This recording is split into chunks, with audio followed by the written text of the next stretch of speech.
Hi everybody, my name is Alex Botero. I'm the chief engineer of a modern 70-story building. I'm also an instructor at the Local One Training Center, and today we are located inside one of the major boiler rooms for the building. In this room is where all the hot water is being produced for all the apartment side. That includes from the 40th floor all the way down to the ground, every apartment in between, all the amenities and common areas. In a boiler room like this, we have three major sections. In this side, we have the boilers. The boilers is what's going to produce our hot water. Secondly, we're going to discuss the storage tank, why it's here and how it actually works with the boiler systems. And finally, we're going to have our mixing valves and tampering systems. Some of your buildings may not have a mixing valve, it's just the boilers and the tank, but newer modern buildings will have some of this. We have it here, so we'll discuss it as well. So the first part we're going to talk about today is the actual boilers. I do want everybody to understand and know that there is a lot of equipment in here, and for the first time coming in, it could be overwhelming. But once you start to realize exactly what each system is doing, it gets simplified. You'll understand it a little bit better. But the boilers, the main purpose of the boilers is to heat up that water. Since this is for a domestic water system, the boilers will heat up water to 140 degrees. In this case, I happen to have two different boilers. They're high efficiency condensing boilers, which are a little bit different than your normal boilers. What a high efficiency condensing boiler does is, in a regular boiler, you have your combustion gases just go out the chimney and out to the world, and all that heat from those gases is wasted. So a condensing boiler, what it tries to do is to recover some of the heat before you send it out to the atmosphere, and it preheats some of the water before it goes into your heat exchanger. By doing that, the combustion gases will get a little bit colder, and that will start to create water droplets and condensate on the bottom of the pan. That condensation, because it's combustion gases, is very corrosive. So it's very important that if you have a condensing boiler, make sure that there's always a filtering system for all the bottom. This canister back here is one of the filtering systems. You need to make sure all your lines are always unplugged, and the filtering system is full of stones. They need to be checked once a year and cleaned. But again, it's very important. If not, the corrosive water from this condensation will destroy not only your drain lines, but also the bottom of your pans and your heat exchangers. Let's take a look at inside the boiler itself. If you can see on the front, it has a common panel. These panels are very common now. A lot of boilers are using them. You can go through a lot of information. They tell you any alarms are going on or off. But inside the boiler, it gets to be a little bit trickier. There's a lot of electronics, but the number one most important thing is that I don't want anybody to be afraid of all the electronics itself. They actually get quite simple. These big blue boxes are the main motherboards, and they're simple devices. They will all have a reset button somewhere that you need to hold for 2 seconds once some of the codes need to be reestablished. Each boiler is actually 4 boilers in one. In each box, I'm going to have 4 different burners.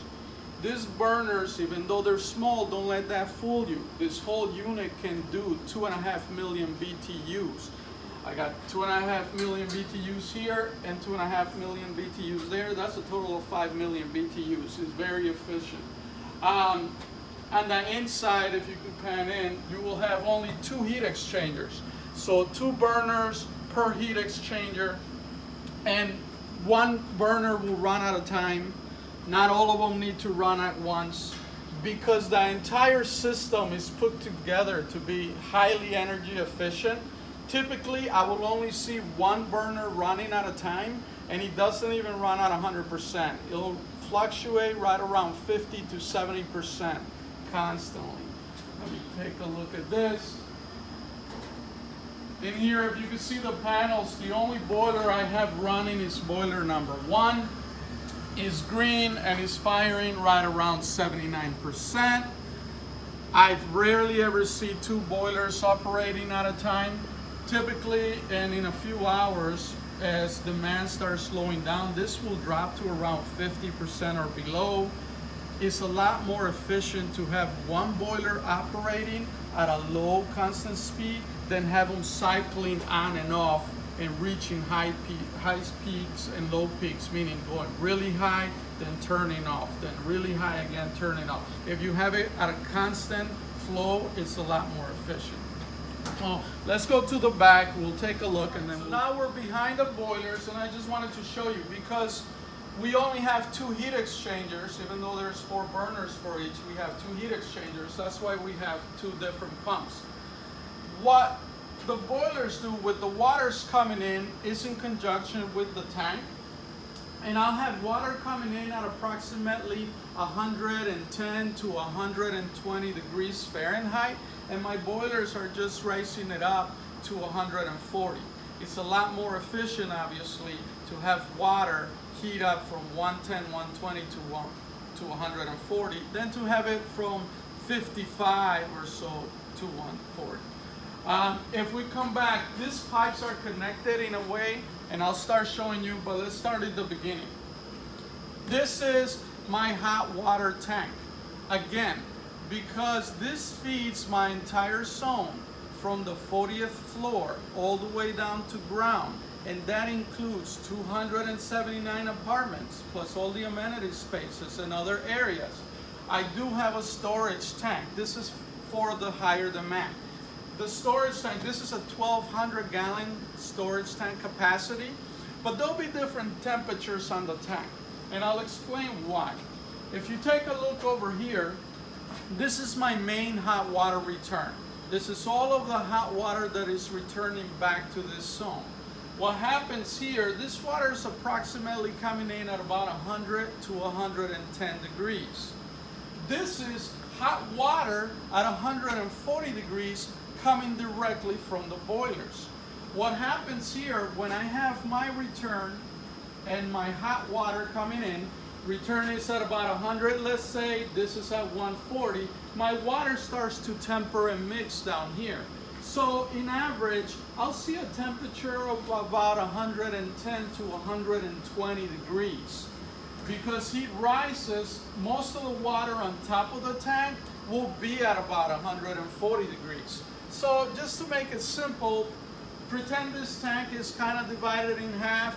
All the temperature on the bottom is colder, but what I mean colder is about 120 degrees or so up to the center, and then all the temperature on top starts getting hotter up to about 140 degrees. Now, every tank will have a discharge up on top. The highest pipe is your discharge. This is what will go out to all the apartments. This is what's feeding the zone. So this is actually what's going to be heading out to all my apartments. Again, in here, I'm averaging 140 degrees. What happens though, my water mixes on that side, and on this end, I'll have another water pipe. This is actually getting water at about 110, 120 degrees and sending it back to the boilers to get reheated. That's why the boilers are only heating water from about 120 to about 140. We already mixed up the water, diluting it, making sure that the temperature is not very cold. Remember, this is a domestic system, so my makeup water is always cold water. And cold water averages throughout the year right around 55, maybe 60 degrees in the late summer. So let's go and take a look at the final spot. So the third part of our system is our mixing valve. Some of you may not have a mixing valve. Most of you in your buildings just have the boilers and the storage. But mixing valves is an added system because it makes it a little bit more efficient, and you'll understand why as we go through it. Now when you look at this, there's a lot of pipes in here, but it's actually 2 sections. They do this because of redundancy. Each section is the same, they all branch into one line before it goes out to the zone. So let's just take a look at one section and be able to understand it better. As you know, because this is a domestic water system, when residents utilize water, it goes down the drain. And you need to make up that water. That's where the cold water comes in. In your buildings, if you don't have a mixing valve station, the cold water is directly tapped in to your return line before going into the tank. In this case, because we do have a mixing valve system, we don't tap into that return. We actually have it come in tapping into this return. Okay? The cold water coming in is averaging about 55 degrees Fahrenheit. My return is averaging right around 100 to 110 degrees. And here what's going to happen, these two waters are going to mix and they're going to tamper. So my water, it'll average somewhere around 90, maybe 100 degrees. My hot water is coming directly from the top of the tank into the system, and now they're both mixing together. The goal here for my apartments is to distribute 124 degree water. So my water coming in at 140 plus the water that's being tampered between the domestic water and my hot water return are being calibrated through these valves to match my desired temperature of 124. The system is the same for this one, so they work in tandem. And again, that is because of redundancy. At 124 degrees, the entire building is satisfied. The boilers don't work as hard, and my tank makes sure it always has plenty of supply to go with it. So one last item that I wanted to show you inside a boiler system is because they're usually there and not a lot of people know what to do or why they're there for. This is a thermostatic expansion tank. And the purpose of the tank is actually quite simple, but it's complicated at the same time. Typically, you just look at them, they're there isn't much. But there's actually a lot hiding behind these guys. The reason why we have this type of tank in here is to prevent thermal expansion from damaging the tanks, the heat exchangers, or the pipes itself.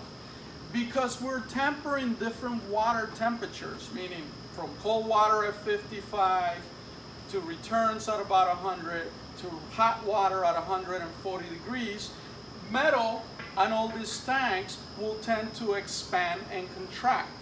If you will, imagine taking a piece of metal and expanding it and contracting it over time. What's going to happen is going to get brittle and break.